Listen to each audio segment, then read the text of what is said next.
11/9/2024 का ये सर्कुलर है और ऑल इंडिया ग्रामीण डाक सेवक यूनियन की तरफ से ये जारी हुआ है और ये डिपार्टमेंट ऑफ पोस्ट के डायरेक्टर जनरल उनको सेंड किया जा चुका है। देखिए, आज का जो टॉपिक होगा, जो ग्रामीण डाक सेवक कार्य करते हैं हमारे देश भर में, उनकी क्या कंसर्न्स है, क्या डिमांड्स है और उस डिमांड्स को लेकर क्या अपडेट है, वो हम इस वीडियो में देखेंगे। सब्जेक्ट में देखिए दोस्तों, urgent concerns regarding problems faced by GDS in Goa region Maharashtra circle. तो ये गोवा का तो है ही, साथ ही साथ ये सारे ग्रामीण डाक सेवकों पर भी इम्प्लीमेंट होता है।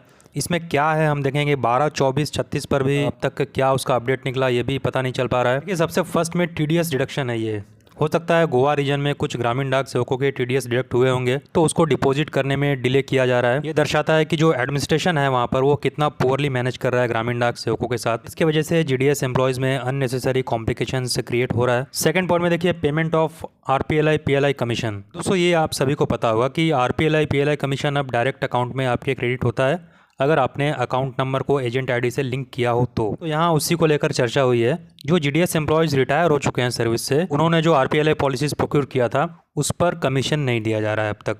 तो जब जब रिन्यूअल प्रीमियम क्रेडिट होता है पॉलिसी में, उस वक्त डायरेक्ट एसबी अकाउंट में कमीशन भी क्रेडिट हो जाता है, जाना चाहिए। लेकिन यहाँ पर जीडीएस एम्प्लॉयज के साथ ऐसा नहीं हो रहा है और ये जीडीएस एम्प्लॉयज को फाइनेंशियल बर्डन की तरफ ले जाता है। तीसरे पॉइंट में देखिए दोस्तों, मोस्ट इंपॉर्टेंट पॉइंट है ये आईपीपीबी वर्कलोड इंक्लूजन। जो इंडिया पोस्ट पेमेंट बैंक का कार्य करते हैं जीडीएस एम्प्लॉयज, इस कार्य को वर्कलोड में शामिल नहीं किया जाता। आप यहाँ देख सकते हैं, with the introduction of India post payment banks responsibilities, the workload of branch offices has significantly increased. However, this additional burden has not been considered in the formal workload assessment, leading to operational difficulties. तो इसकी वजह से होता क्या है दोस्तों, जो GDS officials India post payment bank का कार्य करते हैं, उनके शेड्यूल में इस कार्य को नहीं जोड़ा गया है। आपको तो पता है कि जीडीएस जो ब्रांच पोस्ट ऑफिस होते हैं वो 4 से 5 घंटे ही फंक्शन करते हैं।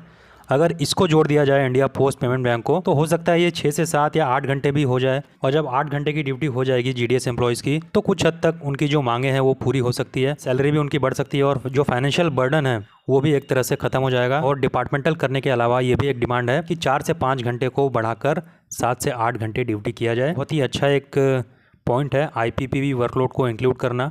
लेकिन हम सभी को पता है कि जो आईपीपीबी का कार्य जीडीएस ऑफिशियल्स करते हैं, इसके लिए उनको इंसेंटिव दिया जाता है, न कि इसके लिए सैलरी दी जाती है। इसके बाद डीपीसी कोटा प्रमोशन। डीपीसी का मतलब होता है डिपार्टमेंटल प्रमोशन कमेटी। 50 साल इसकी एज लिमिट है। इसको रिव्यू करने के लिए बोला गया है। ये जो 50 साल है मैक्सिमम, इसको कम करने के लिए बोला गया है ताकि जीडीएस की सर्विस बचे और वो जल्दी प्रमोशन पा सकें। क्योंकि अगर 50 क्रॉस करने के बाद जीडीएस ऑफिशियल्स को प्रमोट किया जाता है, तो सबसे पहले तो जो 5 साल उनका सर्विस पीरियड होता है वो माइनस हो जाता है। तो ऐसे में जो 50 पार कर जाते हैं वो फिर प्रमोशन में अपना विलिंगनेस नहीं देते हैं, इसलिए 50 को कम करने के लिए यहाँ पर बोला गया है। और 5वें पॉइंट में दोस्तों, हरासमेंट ओवर टारगेट्स। ये तो हमने कल ही देखा, कल वाले वीडियो में पूरा डिटेल हमने देखा था कि टारगेट को लेकर कैसे हरास किया जाता है जीडीएस ऑफिशियल्स को। 6th पॉइंट में देखिए, recovery charges from GDS society. Goa में जीडीएस सोसाइटी से जो रिकवरी किया जा रहा है वो अनजस्ट रिकवरी है, ये होना नहीं चाहिए या फिर कम होना चाहिए, यूनियन का ये कहना है। और 7th पॉइंट में देखिए, इंप्लीमेंटेशन ऑफ फाइनेंशियल अपग्रेडेशन। जो 12 साल, 24 साल और 36 साल सर्विस पीरियड पूरी कर चुके हैं जीडीएस ऑफिशियल्स, के लिए अब तक ये बेनिफिट नहीं मिला उनके सैलरी में। मुझे पता नहीं किस सर्किल में अब तक मिला या नहीं मिला। किसी सर्किल में अगर मिला हो तो अगर आप वीडियो देख रहे हैं ये वाला, तो आप कमेंट कर सकते हैं, बता सकते हैं कि क्या आपको 12, 24, 36 का बेनिफिट मिला। क्या किसी जीडीएस ऑफिशियल्स के सैलरी स्लिप में ये वाला अलाउंस ऐड हुआ या नहीं हुआ, वो कमेंट करके बता सकते हैं, ताकि और भी कैंडिडेट्स को क्लैरिटी मिल सके कि इसका क्या स्टेटस है।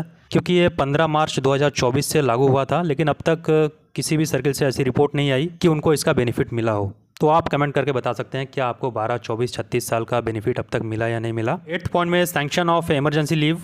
जो जीडीएस एम्प्लॉयज़ को दिया जाता है इमरजेंसी लीव, वो भी सैंक्शन नहीं किया जा रहा है और इसके एवज में वो जितने दिन के लीव पर जाते हैं उतने दिन की सैलरी डिडक्ट कर ली जाती है। तो ये भी एक कंसर्न है जीडीएस ऑफिशियल्स का गोवा रीजन में। और 9th में payment for outsiders filling vacant post. जो आउटसाइडर काम कर रहे हैं जीडीएस एम्प्लॉयज़ के जगह पे, जो वैकेंट पोस्ट है, उनको पेमेंट नहीं दिया जा रहा है समय से, उसका भी जिक्र यहाँ पर यूनियन ने किया है। 10th में देखिए, ex gratia payments and POSB account deposits. जो पीओएसबी अकाउंट डिपॉजिट होता है, इस पर जो कमीशन मिलता है वो भी जीडीएस ऑफिशियल्स नहीं दिया जा रहा है। उसके बाद वेलफेयर स्कीम्स एंड मीटिंग्स।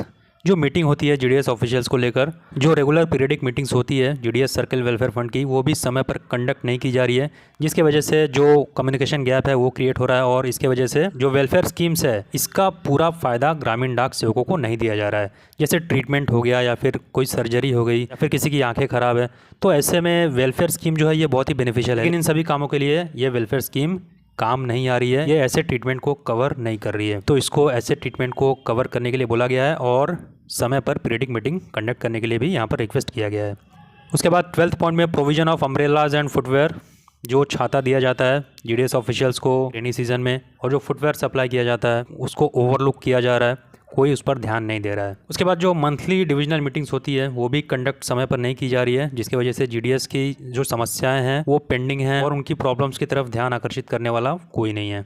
अब 14 में देखिए यूनियन सब्सक्रिप्शन की बात हो रही है। यूनियन के लिए जो चंदा इकट्ठा किया जाता है हर महीने सैलरी से जो डिडक्ट होता है उसके प्रोसेसिंग में भी डिले किया जा रहा है, तो ये पुअर एडमिनिस्ट्रेटिव फंक्शनिंग आप इसको बोल सकते हैं। इसकी वजह से जो वहाँ की यूनियन है लोकल, वो भी अपना काम समय पर नहीं कर पा रही है और ये improper functioning of union activities को बढ़ावा दे रहा है। 3 पॉइंट में शॉर्टेज ऑफ स्टेशनरी इन बीओस, जैसे बीओ में पासबुक ना होना, SB 26 का ना होना, कोई फॉर्म नहीं होना, ये सारे कंप्लेंट्स को रेज करते हैं और पब्लिक सर्विस भी इसमें डिसरप्ट होती है बुरी तरह से। तो इसको भी स्टेशनरी को मेंटेन करने के लिए बोला गया है ताकि बीओ में सुचारू रूप से कार्य जारी रह सके। Supply of laptops and printers, अभी दोस्तों RICT डिवाइस में जो दर्पण ऐप है इस पर काम होता है ग्रामीण डाक सेवक ब्रांच पोस्ट ऑफिस में, लेकिन इसमें नेटवर्क चैलेंजेस बहुत आते हैं, तो इसके वजह से कई बार जो ऑपरेशंस है वो नहीं हो पाता है जो होने चाहिए।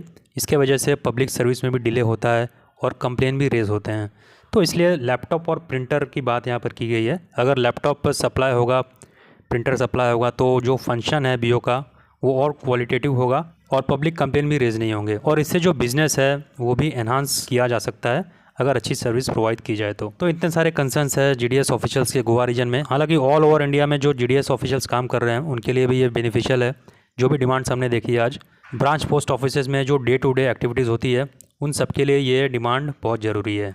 और दोस्तों 12, 24, 36 वाला जो हम देख रहे थे ऊपर, इसका लाभ अब तक आपको मिला कि नहीं आप ज़रूर कमेंट बॉक्स में लिखें, ताकि बाकी सर्किल्स के जो कैंडिडेट्स हैं उनको इसके बारे में क्लैरिटी मिल सके कि इसका क्या अपडेट है, क्या ये किसी सर्किल में मिल पा रहा है या अब तक ये पेंडिंग है, क्योंकि ये 15 मार्च को ही इम्प्लीमेंट हो गया था। इसका एरियर भी मिलना अभी बाकी है। तो क्या आपके सर्किल्स में इसका लाभ मिल रहा है? क्या आपके सैलरी स्लिप में इसका अलाउंस जोड़ा गया? आप कमेंट बॉक्स में लिख सकते हैं। आज के वीडियो में इतना ही, मिलेंगे नए अपडेट के साथ।